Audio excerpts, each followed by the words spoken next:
दोस्तों, हमारे देश के इतिहास में अलग अलग कालखंडों में अलग अलग राजाओं के द्वारा कई खूबसूरत और भव्य किलों का निर्माण कराया गया, जो उस समय के राजा महाराजाओं की शानो शौकत और प्रतिष्ठा का प्रतीक हुआ करते थे। लेकिन समय के साथ साथ इन किलों की पहचान भी बदलती रही। आज इनमें से कुछ किले भारत के इतिहास और विरासत का प्रतीक बन गए हैं और कुछ रहस्यमयी और भूतिया घटनाओं के लिए पहचाने जाने लगे हैं। शनिवार बाड़ा फोर्ट भी उन्हीं किलों में से एक है जो अपनी रहस्यमयी और भूतिया घटनाओं के लिए जाना जाता है। स्थानीय लोगों के अनुसार रात के समय इस किले के अंदर से किसी के चीखने और चिल्लाने की आवाजें आती हैं, जो आसपास के लोगों से मदद की गुहार लगाती है। तो आखिर कौन और क्यों किले के अंदर चिल्ला रहा है और मदद की गुहार लगा रहा है? आखिर क्या है इस किले की पूरी कहानी?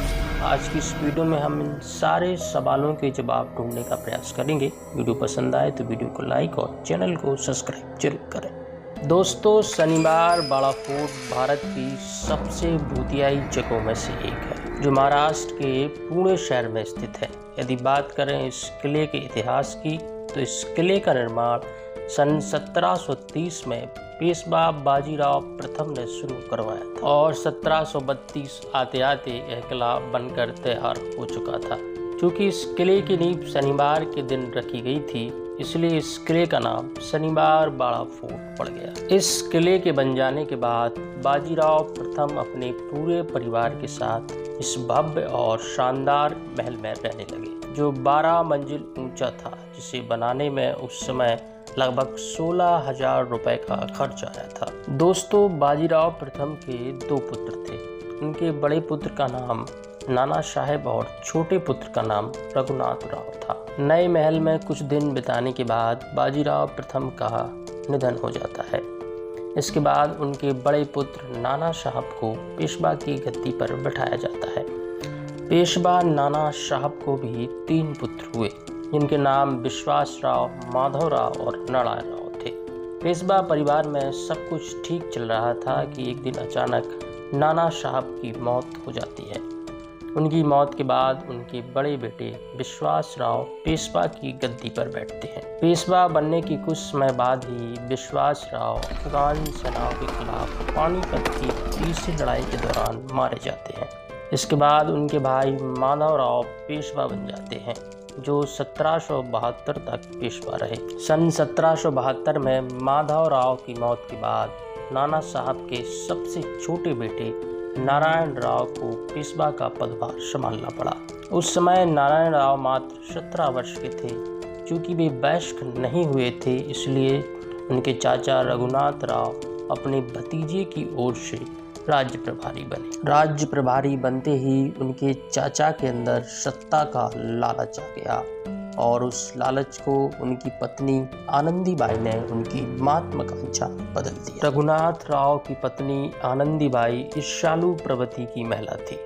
वह अपने पति के लिए सिंहासन चाहती थी, इसलिए उसने अपने पति को भड़काना शुरू कर दिया। परिणाम स्वरूप चाचा और भतीजे के रिश्तों में दरार पड़ने लगी और एक दिन चाचा रघुनाथ राव की हरकतों से तंग आकर पेशवा नारायण राव ने उसे नज़रबंद करने का आदेश दे दिया, जिससे रघुनाथ राव की पत्नी आनंदीबाई क्रोधित हो गई। वह अपने पति के अपमान का बदला लेना चाहती थी, इसलिए उसने अपने पति के साथ मिलकर पेशवा नारायण राव की हत्या की साजिश रची, जिसके लिए उसने अनुभवी हत्यारे गौरदियों को नारायण राव की हत्या करने के लिए हायर किया। गौरदियाँ मूल रूप से मध्य भारत की एक शिकारी जनजाति थी, जो उस समय पेशेवर हत्यारों के रूप में जानी जाती थी। नारायण राव की हत्या के लिए गणेश चतुर्थी का दिन चुना गया था। सब कुछ प्लान के अनुसार चल रहा था। गणेश चतुर्थी के अंतिम दिन पूरे किले के अंदर धूमधाम से गणेश चतुर्थी मनाई गई। दिन भर के व्यस्त कार्यक्रमों से थक हार कर किले के सारे लोग रात में गहरी नींद में सो गए और इसी का फायदा उठाकर हत्यारे शनिवार बाड़ा के अंदर दाखिल हुए। रात के समय महल में पसरा सन्नाटा अचानक चीखों पुकारों में बदल गया। हत्यारों ने महल में कत्लेआम मचाना शुरू कर दिया। उनके रास्ते में जो भी आया उन्होंने उसकी गर्दन काटने से परहेज नहीं किया और देखते ही देखते पूरा महल खून से लथपथ हो गया। महल में मचे इस शोर शराबे से पेशवा नारायण राव की आंख खुल गई। उन्होंने खतरे को भांप लिया। वे अपनी जान बचाने के लिए अपने कमरे को छोड़कर चाचा की कमरे की ओर काका माला बाचबा चिल्लाते हुए भागे, जिसका मतलब होता है चाचा मुझे बचाओ। लेकिन उसके निर्दयी चाचा ने उसकी चीख पुकार को अनसुना कर दिया। वह 17 साल का पेशवा अपनी जान बचाने के लिए यहाँ से वहाँ महल में भागता रहा और आखिरकार निर्दयी हत्यारों ने उसे पकड़ लिया और उसकी हत्या कर दी। हत्या के बाद उसके शरीर को छोटे छोटे टुकड़ों में काटा गया और मटके में भरकर नदी में फेंक दिया गया। माना जाता है कि इस खूनी घटना के बाद पेशवा नारायण राव की आत्मा इस शनिवार बाड़ा के अंदर घूमती है और अपने चाचा से उसे बचाने की गुहार लगाती है। आसपास रहने वाले लोगों का दावा है कि उन्होंने अमावस्या की रात में पेशवा नारायण राव की चीखें सुनी है, जो आज तक इस किले के अंदर गूंज रही है। इस भूतिया घटना के बाद इस किले की शांति हमेशा के लिए गायब हो गई। सन 1818 में लड़े गए तीसरे एंग्लो मराठा युद्ध के बाद अंग्रेजों ने शनिवार बाड़ा पर कब्जा कर लिया और इसे इस्तेमाल करना शुरू कर दिया। अंग्रेजों ने इस किले के अंदर जेल, अस्पताल और एक पागल खाना खोला, लेकिन ये सब ज़्यादा दिन तक चल नहीं सका क्योंकि एक दिन अचानक पूरे महल में भीषण आग लग गई। पूरा महल 7 दिन तक आग की लपटों में जलता रहा और महल के अंदर मौजूद अधिकांश लोग आग की लपटों में जलकर राख बन गए। लोगों का मानना है कि यह आग महल की आत्माओं के द्वारा लगाई गई थी, जो उस महल में रात के समय मदद की गुहार लगाती है। इस किले में घटित हुई इन सारी घटनाओं को देखकर इस किले को भूतिया करार दे दिया गया।